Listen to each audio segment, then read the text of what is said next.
ನನ್ನ ಬಂಧು ಮಿತ್ರರೇ, ಈ ವಿಡಿಯೋದಲ್ಲಿ ನಾನು ನಿಮ್ಮೆಲ್ಲರಿಗೂ 108 ದೇವರುಗಳ ದರ್ಶನವನ್ನು ಮಾಡಿಸುತ್ತೇನೆ.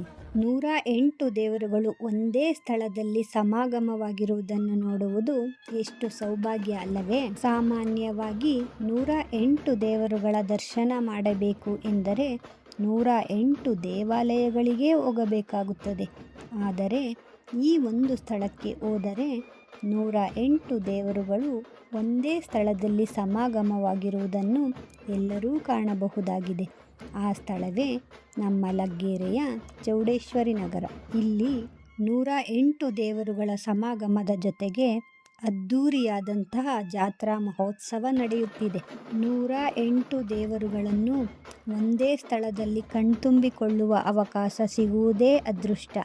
ಆ ಅದೃಷ್ಟ ನಮ್ಮ ಲಗ್ಗೆರೆಯ ಚೌಡೇಶ್ವರಿ ನಗರದ ಊರ ಹಬ್ಬದ ಜಾತ್ರಾ ಮಹೋತ್ಸವಕ್ಕೆ ಬಂದವರೆಲ್ಲರಿಗೂ ದೊರಕಲಿದೆ. ಆದ್ದರಿಂದ ಆದಷ್ಟು ಎಲ್ಲರೂ ಒಮ್ಮೆ ಲಗ್ಗೆರೆಯ ಚೌಡೇಶ್ವರಿ ನಗರಕ್ಕೆ ಬಂದು 108 ದೇವರುಗಳ ಕೃಪೆಗೆ ಪಾತ್ರರಾಗಿ. ಈ ಅವಕಾಶ 19/1/2025 ಭಾನುವಾರದವರೆಗೆ ಇರುತ್ತದೆ. ತಪ್ಪದೆ ಎಲ್ಲರೂ ಬಂದು 108 ದೇವರುಗಳ ದರ್ಶನ ಮತ್ತು ಆಶೀರ್ವಾದವನ್ನು ಒಂದೇ ಸ್ಥಳದಲ್ಲಿ ಪಡೆದುಕೊಳ್ಳಿ. ದಯವಿಟ್ಟು ನನ್ನ ಯೂಟ್ಯೂಬ್ ಚಾನಲ್ ಸಬ್ಸ್ಕ್ರೈಬ್ ಮಾಡದೆ ವಿಡಿಯೋ ನೋಡುತ್ತಿರುವವರು ಸಬ್ಸ್ಕ್ರೈಬ್ ಮಾಡಿ, ಫೇಸ್ಬುಕ್ನಲ್ಲಿ ಫಾಲೋ ಮಾಡಿ, ಸಪೋರ್ಟ್ ಮಾಡಿ. ಧನ್ಯವಾದಗಳು.